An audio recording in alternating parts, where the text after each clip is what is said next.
J'ai vécu des scènes par moment. Vous êtes assis comme ça et puis bon, pas de coupure de courant, des lampes s'éclatent. Des lampes s'éclatent dans ce bâtiment que vous voyez à ma gauche. Voilà, ça c'est du vécu. C'est du vécu. Et du coup, c'est pas une fois, c'est pas deux fois, ça s'est passé quelques fois. Voilà, où j'ai pas pu expliquer cela, mais après on m'en a expliqué qu'effectivement, nous n'avons pas de moindres autour, mais il faut en tenir compte, quoi. Voilà, je crois que c'est pas rien tout ça. L'histoire la plus courante, c'est des gens qui ont rencontré un mouton blanc, souvent à 4 h du matin, à 22 h ou en plein midi, qui les a poursuivis. Des gens les voient détaler, mais ne voient pas le mouton. Eux sont saisis de ce mouton-là qui les poursuit et ils fuient donc dans cette direction. Ce saisissement-là, malheureusement, ça entraînait souvent la folie, pour d'autres même la mort.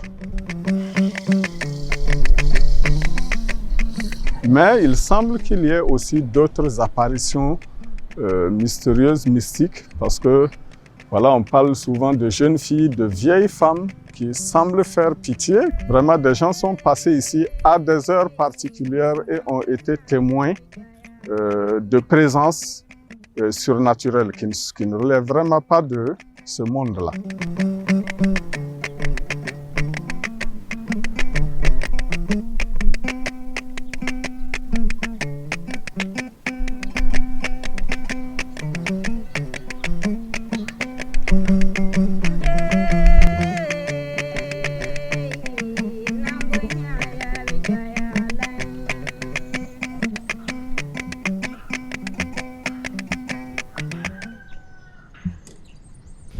Autour de cet arbre, je crois que c'est une des PDI qui voulait se débrouiller comme elle peut. Hein. Et les 3 cailloux que vous voyez autour de cet arbre-là, c'est elle qui avait déposé. Elle avait commencé à faire des friture qu'elle vendait. Et moi, je suis venu la dire, ben, moi-même qui gère cette maquille juste à côté, même les ordures, on les brûle un peu loin de cet arbre. Une vieille de ce quartier passait. La vieille m'a dit, j'ai plus 100 ans. Autour de cet arbre, personne ne serait permis de faire du feu autour de cet arbre. Je ne sais pas, je pense qu'elle ne doit pas être d'ici.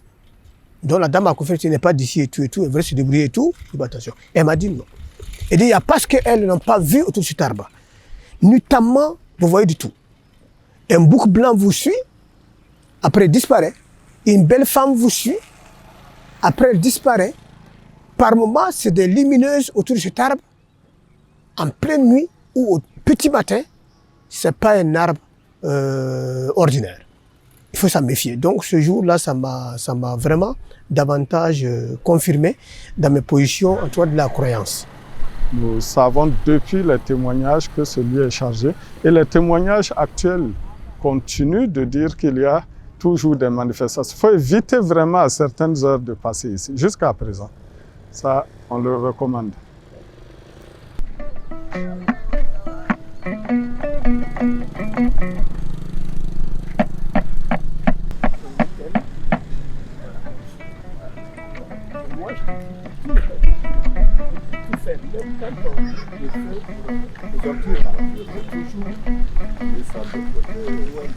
Il semble complètement mort et pourtant il y a de la vie en haut.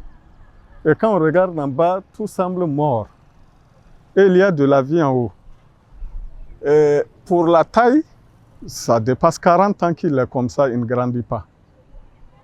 Donc est-ce que le fait que des êtres mystérieux soient là influe sur son métabolisme? Peut-être. Mais au moins, comme on le dit, ce que tu vis, là tu le sais. Le vécu, ça ne trompe pas.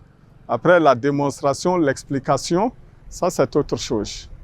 S'il se trouve que c'est une mort violente, accident, donc noyade, ou lorsque tu meurs vierge, garçon comme fille, généralement ces genres de morts peuvent t'amener d'abord dans une semi-vie, là où tu n'es pas donc devenu complètement esprit, mais tu n'as plus de corps.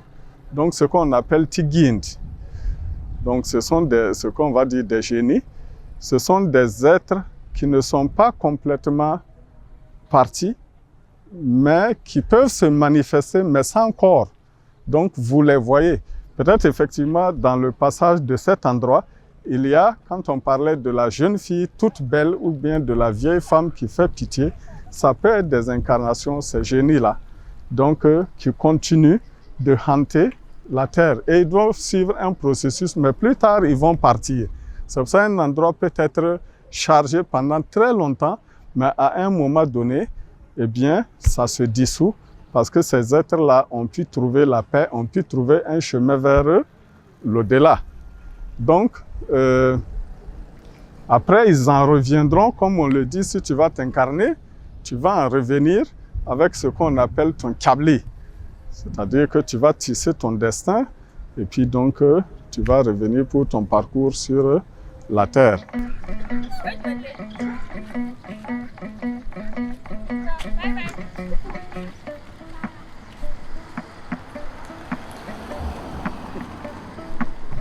Il est toujours mieux de connaître la psyché, le spiritualisme d'un endroit ou d'une communauté. Et il est toujours bien d'ailleurs d'essayer de rentrer dans cela parce que cette façon de voir les choses ne peut que produire la paix et la cohésion. Le savoir, ça nous permet d'éviter ces mauvaises rencontres. Mais le savoir également, ça nous montre que nos parents, quand ils nous disent « ne fais pas ceci à telle heure, ne fais pas ceci, ne fais pas cela », en réalité, c'était des recommandations du fait qu'ils savaient des choses, mais peut-être qu'ils ne pouvaient pas nous expliquer.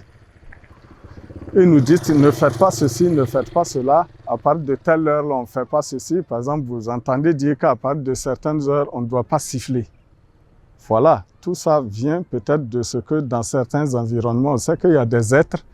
Et donc, quand on a affaire à ces êtres-là, on connaît ce qu'ils aiment et on connaît ce qu'ils n'aiment pas. Donc, ça permet d'apprendre aux gens à vivre dans leur milieu malgré les êtres naturels et les êtres surnaturels. Ils peuvent vivre en toute sécurité dans leur endroit. Alors, le conseil que j'ai à donner aux populations qui sont tous ces endroits-là, c'est d'écouter les aînés. Les aînés ne disent pas certaines choses par tout hasard, non. Ils l'ont vécu. Et le vécu seul est la meilleure des expériences. C'est pas le raconter. Donc, je pense que nos aînés ont toujours dit tout pour nous préserver, pour notre bon vivre ensemble, pour nous préserver plein de choses, quoi.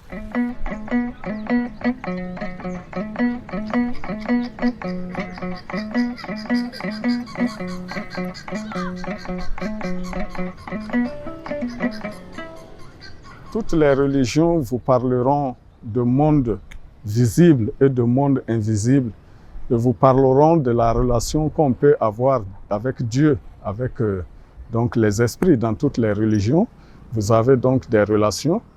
Il est grand temps que les Africains sachent que leurs ancêtres leur ont laissé une spiritualité forte. Parce que lorsque vous voyez la spiritualité africaine et vous voyez ce que sa culture produit en matière de cohésion sociale, vous savez très bien que ce qu'il y a au fond d'eux, c'est vraiment la recherche du bien. Et c'est pour ça, dans tous nos langages, toutes les cultures, les langues africaines, on met toujours en avant, c'est-à-dire la tolérance, le pardon. Faire des choses bonnes pour qu'il en résulte des choses bonnes pour tes enfants. Vivre dans la dignité, respecter les autres. Je pense que lorsqu'on s'approprie notre propre culture, c'est nous qui pouvons dire au monde que la brutalité avec laquelle il se conduit présentement, c'est une honte. Parce qu'un homme digne de ce nom devrait être assez fort pour maîtriser ses pulsions, pour maîtriser sa cruauté et faire des choses bien pour l'humanité. C'est ce que nos ancêtres nous enseignent à travers leurs proverbes, à travers ce processus de demande de pardon, ces mécanismes de cohésion sociale, à travers sa justice qui n'avait pas de prison. Et bien entendu, à travers ses traditions d'accueil et sa grande capacité à intégrer l'étranger jusqu'à créer des ministères de l'étranger. Le monde a beaucoup à apprendre sur le plan humain avec l'Africain. Encore faut-il que nous soyons nous-mêmes Africains.